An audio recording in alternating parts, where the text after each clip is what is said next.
How are you going to do it? I said, well, we'll shut down the state government. And he looked at me with this strange look, just as you're looking. How in the world are you going to shut down the state government? And I said, wait, let me explain my reasoning first.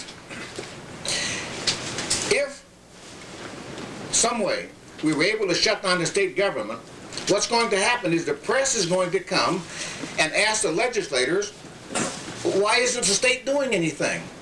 And when they ask that question, we're going to tell them it's because there is a danger to the United States Constitution. People are trying to destroy it. We're going to tell them what this convention is all about, and that's going to expose what's going on in this country. Now, my thought was the same as your thoughts, and I want you to remember this. There is only one thing the communists are afraid of, or should I say these conspirators are afraid of, and that is exposure. That is the only thing they're afraid of. And before they undertake an action, the only consideration they have before undertaking the action is whether or not it's going to wake up too many people as to what they're doing.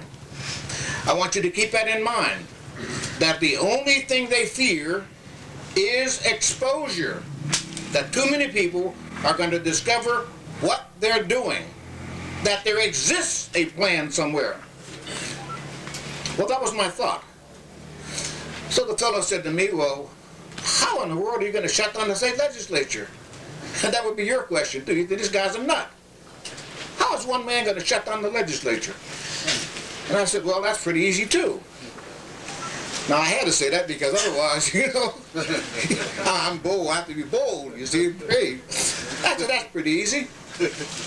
I said, what we'll do, I said, you got to remember that all the bills come out of these various committees. What we'll do is get the committee chairman to make it so that no bills come out of committee. If the bills don't come out of committee, the legislature is effectively shut down. So that's what we have to do. He said, well, you think you can do it? I said, sure. Well, there was a fellow there were 5 people in the room. A fellow and his wife, we got in their plane with another guy and flew to Tallahassee. We got to Tallahassee, and the people I was with, who really didn't fully understand what I said, they grabbed the ball and tried to run with it. Well, that's like handing a football to a kicker. It just wasn't going to work. So I saw that it couldn't be done with them present. We went back to West Palm Beach, and I called a friend of mine. This is a good patriotic guy down in Miami. His name was Jim Evans, and he has the largest Mercedes dealership in Florida, down in Miami. I said, Jim, and he said, Charlie, I haven't seen you in 20 years. What can I do for you? And I said, well, Jim, I said, I'm going to tell you, I want to help rescind this call for a constitutional convention. We have to protect the Constitution. He says, I know, his wife was, he said, my wife's involved in it. She was heading up the committee down there. What can I do for you? I said, well, one, I don't have any money. And I want to go to Tallahassee to get this done. Here's what I'm going to do.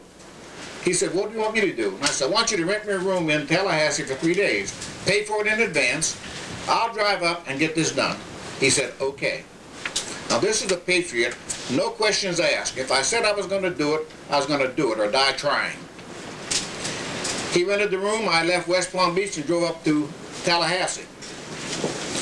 Walked into a legislator's office, and this really is a key. I won't go into what happened in the offices, but when they asked who I represented, I said I represent me. I'm an American citizen. I'm here for me. And they asked me what I wanted, and I told them I wanted their vote. I didn't tell them I want you to read this and read this and read that and understand this and understand that. I wanted their vote. Now, if you give them a lot of literature and you assume that they read it and understand it, what you're going to do is go back and ask for their vote.